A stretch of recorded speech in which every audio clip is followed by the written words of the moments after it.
शहर में एक खुशहाल परिवार रहता था। उस परिवार में पति पत्नी और उनकी एक प्यारी सी बेटी शिवानी थी। शिवानी को ढोलक बजाने और नाचने गाने का बहुत शौक था, लेकिन घर वाले उसकी इस आदत को ठीक से समझते नहीं थे, इसलिए वह मुश्किल से ही कभी ढोलक बजा पाती या नाच पाती थी। मम्मी, आज पड़ोस में एक शादी है। उन्होंने मुझे भी बुलाया है ताकि मैं ढोलक पर नाच सकूं और ढोलक भी बजा सकूं। क्या आप मुझे वहां तक जाने देंगी? हाँ ठीक है शिवानी, तुम जाओ, लेकिन समय पर घर वापस आ जाना। वहां उसने खुलकर ढोलक बजाई और नाच गाना किया। ये देखकर उसे बहुत खुशी हुई और फिर वह रोज उसी वक्त घर से बाहर निकलने लगी। लेकिन उसके पिता को यह सब बिल्कुल भी पसंद नहीं था। क्या बात है? आजकल शिवानी बहुत बार जाने लगी है। जी, मैं ध्यान देती हूँ। आज मैं उसको समझा दूंगी। शिवानी, तुम्हें मैंने कितनी बार कहा है ना, अपने पापा के आने से पहले घर आ जाया करो। अब तुम्हारे पापा ने तुम्हारा बाहर जाना ही बंद कर दिया है। अब तुम कहीं नहीं जा सकती। जाने देंगी? लेकिन माँ, मैं तो बस ढोलक पर जाने जाती हूँ। मुझे ढोलक पर जाना बहुत पसंद है। आप प्लीज पापा को बोलिए ना, वो मुझे जाने दें। उन्होंने उसे रोकने की कोशिश की, लेकिन शिवानी उनकी बातों को मानने से इनकार कर देती रही। फिर एक दिन शिवानी बिना बताए घर से चली गई और वापस नहीं आई। माता पिता इस घटना से बहुत शर्मिंदा हुए और उन्होंने शहर छोड़कर हमेशा के लिए जाना तय किया।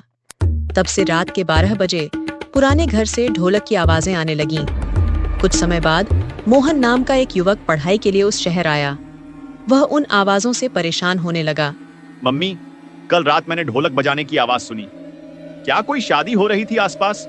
लोग कहते हैं कि यह आवाजें एक पुराने घर से आती हैं, लेकिन आज तक वहां जाने की हिम्मत किसी ने नहीं दिखाई। सबको डर है कि वहां पर कोई साया है। ऐसा सब कुछ नहीं होता मामी, ये सब कहने की बातें होती हैं। आप बोलो तो मैं एक बार देख कर आता हूँ। नहीं बेटा, तुम यहाँ इतनी दूर से पढ़ने आए हो। तुम अपनी पढ़ाई पर ध्यान दो। यहाँ तो ऐसी चीजें होती रहती हैं, उस पर कोई ध्यान नहीं देता। वहाँ जाने की कोई जरूरत नहीं है। तुम बच्चे दूसरे कमरे में जाकर पढ़ लेना। एक दिन उसने ठानी कि वह इस रहस्य को खुद सुलझाएगा। आज की रात कितनी सुंदर है। ये आधा चांद और ये हल्का हल्का अंधेरा कितना अच्छा लग रहा है। एक लाठी लेकर चलता हूँ।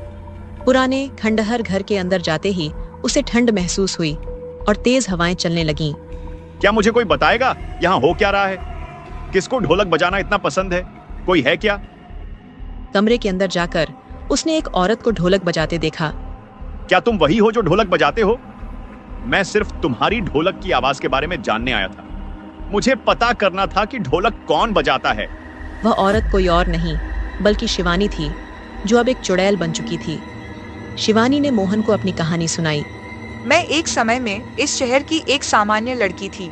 मेरा नाम शिवानी था। मैं ढोलक बजाने के नाम पर रोज उससे मिलने जाती थी, लेकिन वो मुझे धोखा दे रहा था। एक रात उसने मेरी आत्मा को काला जादू करके इस घर में बंद कर दिया।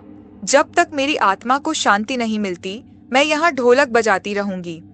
मोहन को शिवानी की पीड़ा समझ आती है। वो पूछता है, क्या मैं तुम्हारी मदद कर सकता हूँ? अगर तुम उस जादूगर को खत्म कर दो तो मुझे मुक्ति मिल सकती है। जंगल के बीच जादूगर का घर, काली ऊर्जा से भरा माहौल। तू मुझसे भिड़ेगा? तुझे कोई नहीं बचा सकता। तेरी काली विद्या आज खत्म होगी। पुरानी दादी की सीखी विद्या से मोहन जादूगर पर वार करता है। जादूगर हार जाता है। मोहन वापस आता है उस पुराने घर में, जहां अब कोई आवाज नहीं आती। मैं तुम्हारा यह एहसान कभी नहीं भूलूंगी। तुमने न सिर्फ मुझे मुक्ति दिलवाई है, बल्कि मेरे पाप को भी कम कर दिया। अब मैं यहाँ से शांति से जा सकती हूँ। कहते हैं उस रात के बाद कभी कोई ढोलक की आवाज नहीं आई, लेकिन लोग आज भी कहते हैं अगर किसी ने शौक के खिलाफ जीने की कोशिश की तो शायद शिवानी की आत्मा फिर से लौट आए।